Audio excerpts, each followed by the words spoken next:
이게 항소심 가면은 좀 이 논리 구조가 좀 깨질 수도 있다라고 보시나요? 어쨌거나 상식적으로 생각할 때 좀 납득이 안 간다는 거는 뭔가 논리에 비약이 있거나 예.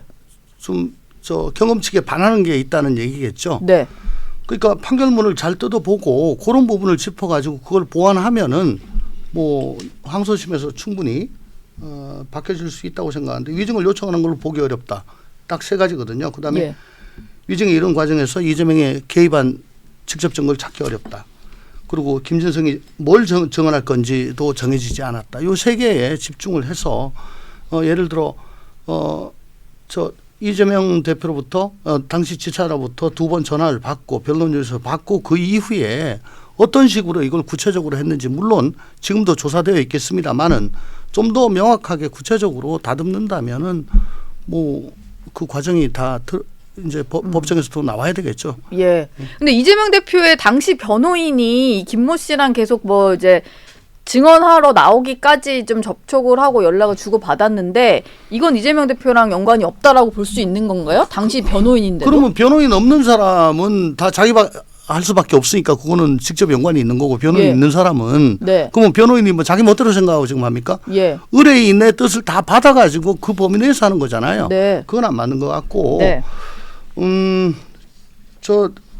이런 식으로 하면은 의뢰인이 뭐 자기가 뭐 대충 이랬으면 좋겠다 싶은 얘기 그거 개략적으로 좀 얘기해주고 변론지에서 보내주고 잘 부탁한다라고 하면 이건 뭐 위증교사 못하는 거예요. 그리고 이게 증인이 자기 편인 증인이 있고 상대방인 증인이 있는데 이 네. 김진성 씨 같은 경우에는 김병양 씨 수행 비서로서 당시 그 검사 사칭 때 고소 대리를 했던 그런 분이라고 해요. 예. 그러니까 이 전화 전까지는 상당히 그 사이가 같은 곳을 바라보는 사람은 아니겠죠. 네.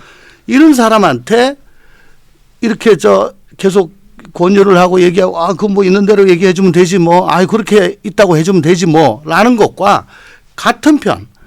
그러니까 처음부터 요 사건에 대해서 나하고 처음부터 같은 입장이었던 사람하고는 이게 위증 교사의 태양이 좀 다릅니다. 그걸 아마 똑같이 본 거 아닌가. 반대쪽에 있는 사람한테까지 전화를 해서 할 정도면 그렇죠. 그걸 돌려세우는 거는 굉장히 쥐죠, 쥐.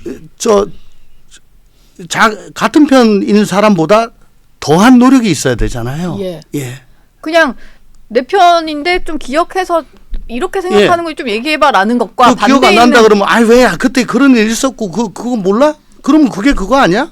뭐 같은 편이면은 예. 뭐 그건 뭐 그냥 수월하게 되는데 예. 다른 편은 그 마음을 먹기까지 내가 기억도 안 나는데 내가 같은 편이 아니었는데 내가 법정 나가가지고 위증의 위험을 무릅쓰고 증언을 해야 되겠다라고 결심할 때까지는 굉장한 고심이 필요한 거죠. 예. 예. 그런 사람을 이제 이 재판장인 김도영은 이 부장판사 같은 경우는 네.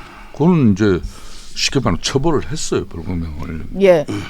그런데 이제 이재명 대표에 대해서는 이게 무죄 혐의로 이렇게 결정을 내렸다는 것은 그러니까 이재명 대표가 당시 김진성 씨와 통화할 당시 구체적으로 어떻게 정언할 것인지 그 여부가 정해지지 않은 상태였기 때문에 그렇기 때문에 이런 고의성이 없다. 네. 그러니까 뭐 이게 쉽게 말하면 위정으로 이렇게 처벌을 받았지만 그 사람하고 이렇게 30분 동안 장시간 이렇게 쉽게 말하면 위정 교사를 이렇게 유도한 그런 통화 내역이 30분간인데 그 예. 내용 중에도 그런 게 있는데 네.